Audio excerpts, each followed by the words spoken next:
Welcome back. We begin with Pakistan, where the death toll in floods, landslides and avalanches caused by heavy rains and snowfall has risen to 90.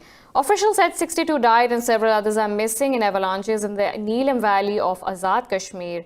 They confirmed at least 21 deaths in weather-related incidents in Balochistan and 7 in Punjab during the last 24 hours. They say landslides have damaged over 24 houses, some shops and a mosque in Azad Kashmir and Balochistan. Meanwhile, major arteries including the Karakoram Highway have been closed by heavy snowfall and avalanches. The harsh weather has cut off the northern city of Chitral from the rest of Khyber Pakhtunkhwa province. Armed clashes have resumed in the Libyan capital Tripoli after LNA commander Khalifa Haftar left Moscow without signing a ceasefire. Haftar's forces say they are ready and determined to conquer the capital. This report has details.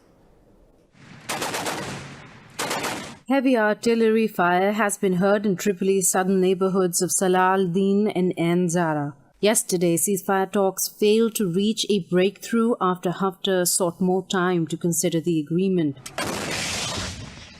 The talks in Russia were meant to secure an unconditional and open-ended Libyan ceasefire. The head of the UN-backed Government of National Accord, Faisal Sarraj, has already signed the draft pact. Meanwhile, Turkish President Recep Tayyip Erdogan said Ankara is working to ensure a permanent truce.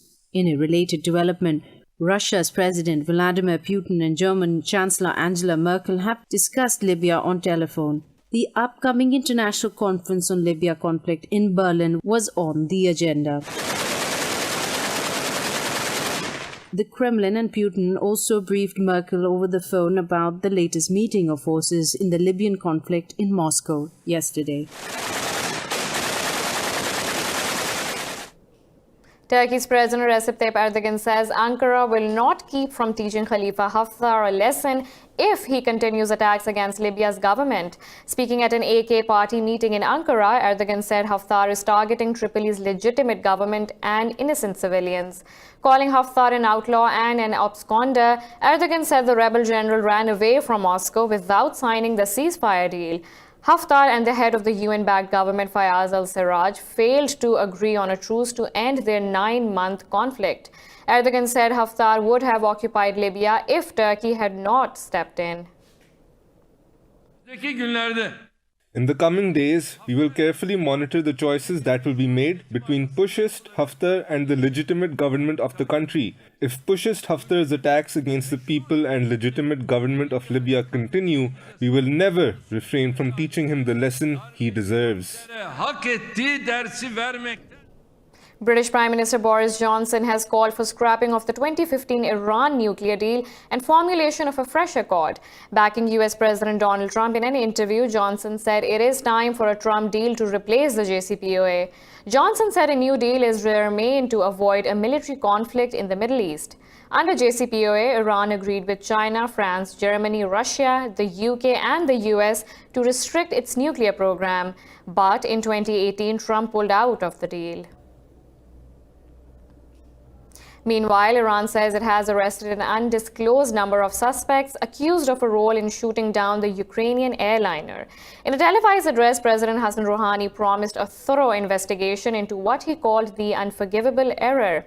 Iran judiciary spokesman Ghulam Hosseini Ismaili said extensive investigations have been carried in the matter. The spokesperson has not identified the suspects or said how many have been held. President Rouhani said the judiciary branch should form a special court to look into the case. Moreover, the UN has called for absolute transparency in the Ukrainian plane tragedy in Iran. Secretary General spokesman Stefan Dujarric says the world body acknowledges the plane was shot down unintentionally by the Iranian forces. Dujarric said the investigation should be done in accordance with Annex 13 of the Convention on International Civil Aviation. He said the Secretary General Antonio Guterres has so far not been approached by the Ukrainian mission to play any role in the investigation. Meanwhile, the Iranian government has agreed to give access to Canadian investigators to wreckage and black boxes of the airjet. 2 Canadian investigators have landed in Tehran, followed by 2 more in the coming days or weeks. On January 8th, a Ukrainian International Airlines plane crashed in Iran, killing all 176 on board. In another development, Iran's President Hassan Rouhani has signed an amended law blacklisting the Pentagon and its subsidiaries. Tehran passed an initial version of the law last April, listing the U.S. Central Command as a terrorist organization. The current law was passed by the Iranian parliament last week after the assassination of Major General Qasem Soleimani in Iraq. By signing the amended version, Rouhani made its implementation more urgency. The law blacklists Pentagon staff, companies, institutions, and anyone linked to Soleimani's killing. Moving on, Germany has warned ISIS and other terror groups may return to Iraq if there is a withdrawal of coalition forces. Foreign Minister Heiko Maas said the troop pullout will make the country a fertile ground for terrorism and attacks in the region as well as Europe.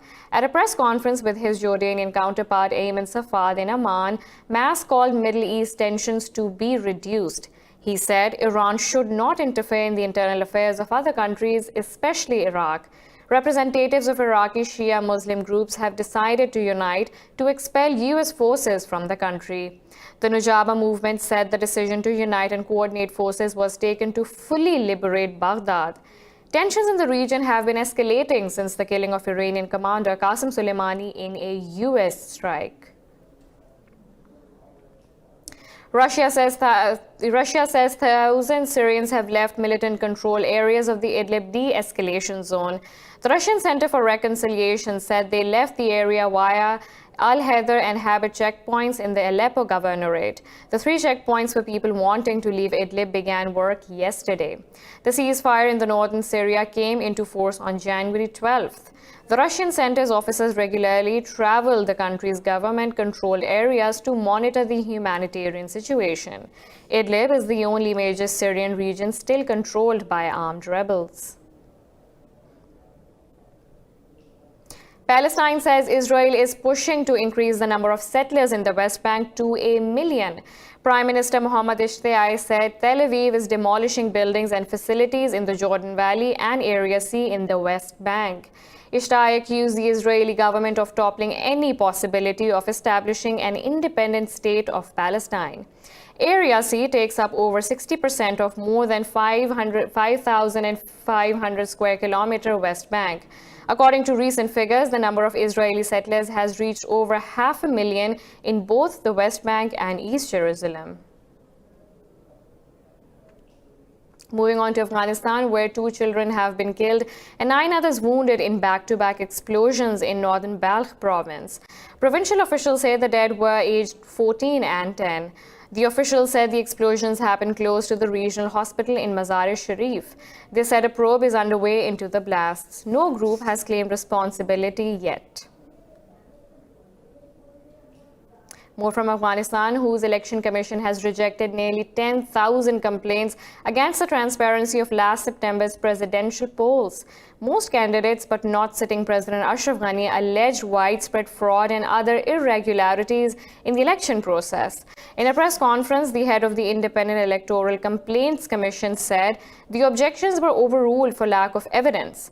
The head said the Election Commission will begin the recount process. He said no serious had appeared yet. The commission said the votes from 109 polling stations have been invalidated and 75 people fined for alleged fraud. Another American lawmaker, Debbie Dingell, has condemned the human rights abuse in occupied Kashmir.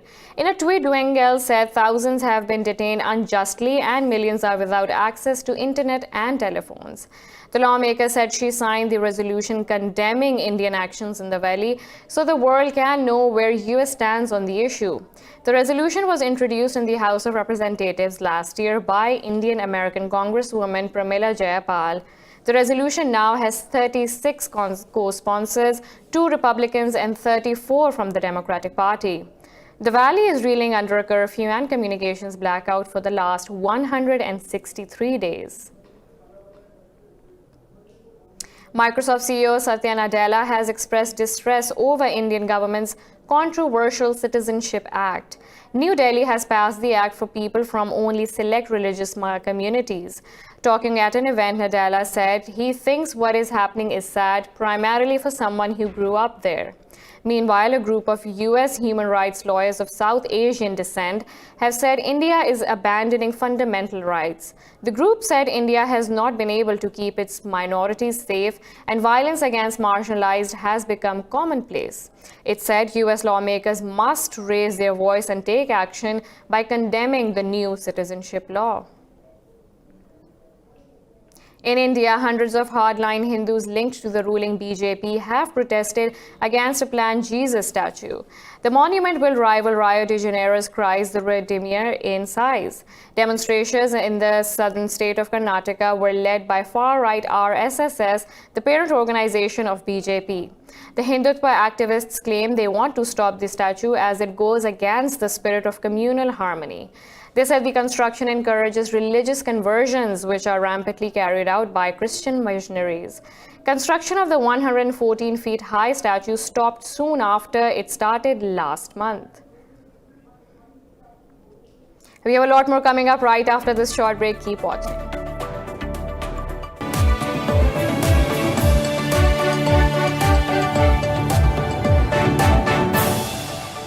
Welcome back. Myanmar has sent nearly 200 Rohingya Muslims arrested at sea last month back to the Rakhine state. The Rohingya have been putting their lives in the hands of traffickers in a desperate bid to flee persecution in the country. Officials say the captured people were trying to reach Malaysia or Indonesia by boat. They said some were sent to Tehang camp, while 156 were taken further north to Nagayo camp in the township of Mungdao. They said the fate of the refugees is uncertain until the government department overseeing Rakhine will take a final decision. A bloody military crackdown in 2017 forced 7.5 million Rohingya to flee to Bangladesh. Pakistan's Prime Minister Imran Khan has offered assistance to Australia in tackling the issue of bushfires. In a letter to Australian Prime Minister Scott Morrison, Khan expressed sorrow over the disaster. Khan said he is sure Australians will overcome this calamity with strength and resilience. He expressed hope the crisis will create an opportunity for all countries to jointly face climate-related challenges. Khan said he is consistently making the world aware of environmental challenges that cannot be fought in isolation.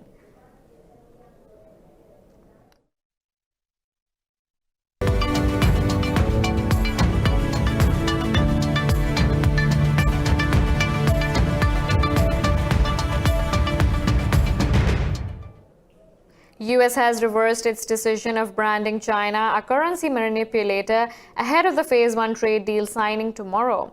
US Treasury Secretary Steven Mnuchin says Beijing has made enforceable commitments to refrain from competitive devaluation of its currency. Washington officially named Beijing a currency manipulator in August last year, amid high trade tensions between the two countries. Mnuchin said Beijing has agreed to publish relevant data in exchange rates and external balances as part of the Phase 1 trade deal. In its report, the U.S. Treasury said China should take measures to avoid a persistently weak currency and allow greater market openness. Meanwhile, the Treasury said it is keeping South Korea on its list of countries to monitor for currency policies. U.S. Treasury report includes 9 other countries, including China, Japan, and Germany, in the monitoring list. China's exports in December surged over 7.5% from a year earlier. Customs data says it is the first rise in Chinese exports since July 2019. The growth signals a modest recovery in demand, while the trade deal with the U.S. raises hopes a long tariff war will not happen. The growth figures defied economists' median forecast, projecting a 3% rise in exports in December. The rankings of major trade partners have changed, with ASEAN becoming China's second largest trade partner. The European Union remained China's largest trade partner, with their two-say trade reaching 4.86 trillion yuan, about 700 billion US dollars, up 8%.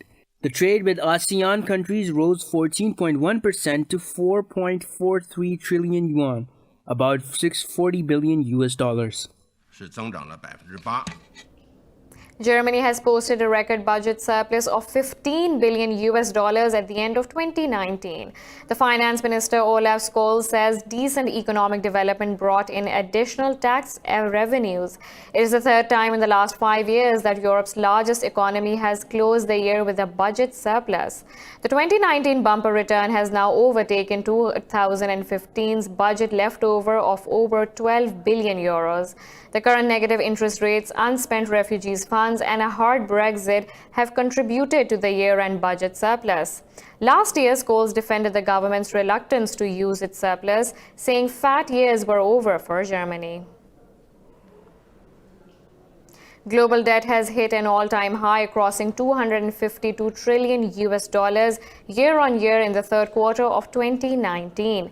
Institute of International Finance in its report said global debt jumped nearly $9.6 trillion.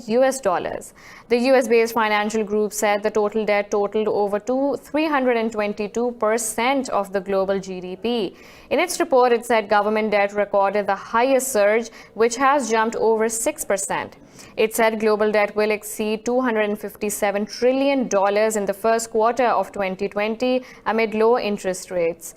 Meanwhile, U.S. fiscal deficit topped $1 trillion in 2019, the first time in 7 years. The budget shortfall records over a 17% increase from year 2018.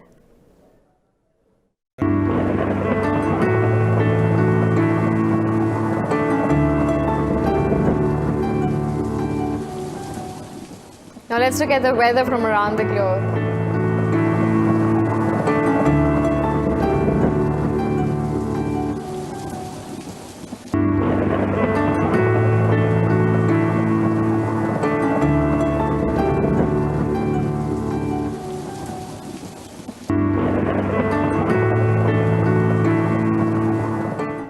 This is all for now. For the latest updates, you can follow us on social media at indus.news.